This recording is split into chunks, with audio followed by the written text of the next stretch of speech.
सज्जनों, ज्ञान, संगीत और वाणी की देवी माँ सरस्वती की आराधना का विशेष दिन बसंत पंचमी प्रत्येक वर्ष माघ महीने के शुक्ल पक्ष की पंचमी तिथि को मनाया जाता है।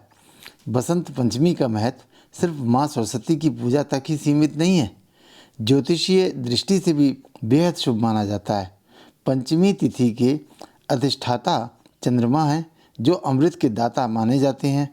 इस दिन शुभ कर्म करने से दीर्घायु और सुख समृद्धि की प्राप्ति होती है। बसंत पंचमी केवल ऋतु परिवर्तन का संदेश मात्र नहीं है, बल्कि आध्यात्मिक और सांस्कृतिक चेतना जागृत करने का त्यौहार है। बसंत पंचमी से शीत ऋतु का प्रभाव कम होने लगता है, साथ ही साथ बसंत ऋतु का आगमन होता है। प्रकृति अपना श्रृंगार करती है, सरसों पर फूल खिलने लगते हैं, मौसम करवट बदलने लगता है और अत्यंत ठंडी हवाओं की जगह अब मंद मंद सुखद हवा बहने लगती है। खेतों में नई फसलें लहलहाने लगती हैं, फूलों एवं पत्तों पर ओस की बूंदें चमकने लगती हैं। संपूर्ण वातावरण हरे भरे परिदृश्य में परिवर्तित हो जाता है। ये पर्व ज्ञान, प्रेम और प्रकृति के नव संचार का प्रतीक है, जो प्रत्येक मानव को नई ऊर्जा और उत्साह से भर देता है। आम पर बौर आ जाता है और कोयल की मधुर कूक वातावरण को संगीतमय बना देती है। ये पर्व किसानों के लिए भी विशेष महत्वपूर्ण होता है। रबी की फसलें बढ़ने लगती हैं और प्रकृति अपने श्रृंगार में रत हो जाती है। इस दिन विशेष रूप से सरस्वती माता की पूजा की जाती है। विद्यार्थी, कलाकार और साहित्य प्रेमी इस अवसर पर सरस्वती वंदना कर माँ से ज्ञान और विद्या का आशीर्वाद प्राप्त करते हैं। लोग पीले वस्त्र धारण करते हैं और पकवान बनाकर देवी को अर्पित करते हैं। अब सुनिए बसंत पंचमी की कथा। उपनिषदों में वर्णन अनुसार सृष्टि के प्रारंभिक काल में ब्रह्मा जी ने जीवों और खास तौर पर मनुष्य की रचना की, लेकिन ब्रह्मा जी अपनी ही बनाई हुई सृष्टि से संतुष्ट नहीं थे। उन्हें लगता था कि कहीं कुछ कमी रह गई है, जिसके कारण सृष्टि मौन थी। तब ब्रह्मा जी ने इस समस्या के निवारण के लिए अपने कमंडल से जल लेकर भगवान विष्णु की स्तुति की। ब्रह्मा जी की स्तुति पर भगवान विष्णु उनके सम्मुख प्रकट हुए।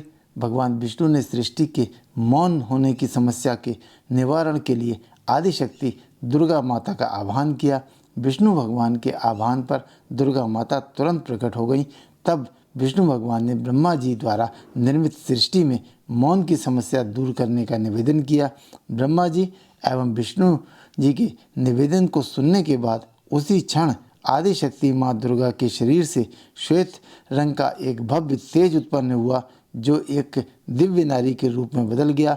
ये स्वरूप एक 4 भुजाओं वाली अत्यंत सुंदर नारी का था, जिसके एक हाथ में वीणा थी, दूसरे हाथ वरमुद्रा का था, अन्य दोनों हाथों में पुस्तक और माला थी। प्रकट होते ही उन देवी ने वीणा का मधुर नाद किया, जिससे संसार के समस्त जीव जंतुओं को वाणी प्राप्त हो गई। जलधारा में कोलाहल व्याप्त हो गया, पवन चलने से सरसराहट होने लगी। तब सभी देवताओं ने शब्द और रस का संचार करने वाली उस देवी को वाणी की अधिष्ठात्री देवी सरस्वती का नाम दिया। फिर माँ दुर्गा ने ब्रह्मा जी से कहा कि मेरे तेज से उत्पन्न हुई ये देवी सरस्वती आपकी पत्नी होंगी। जैसे लक्ष्मी जी विष्णु भगवान की शक्ति हैं, पार्वती जी महादेव शिव जी की शक्ति हैं, उसी प्रकार सरस्वती देवी ब्रह्मा जी की शक्ति होंगी। इसके बाद माँ जगदम्बा अंतर्ध्यान हो गई और देवता सृष्टि के संचालन में लीन हो गए।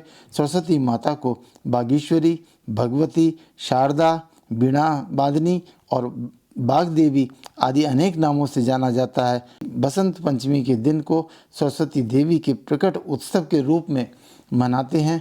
पुराणों के अनुसार श्री कृष्ण जी ने सरस्वती माँ से प्रसन्न होकर उन्हें यह आशीर्वाद दिया था कि बसंत पंचमी के दिन जो कोई भी तुम्हारी आराधना करेगा, उस पर ज्ञान, संगीत, बुद्धि आदि के क्षेत्र में विशेष चेतना जागृत होगी, उसे दीर्घायु, सुख समृद्धि प्राप्त होगी। इस दिन जो कोई भी शुभ कार्य किए जाएंगे, वो कार्य पूर्ण रूप से सफल होंगे। तभी से बसंत पंचमी को माँ सरस्वती की पूजा का विधान है। हमें भी पूर्णतः विधि विधान से बसंत पंचमी को माँ सरस्वती का पूजन करना चाहिए। बोलिए माता सरस्वती की जय।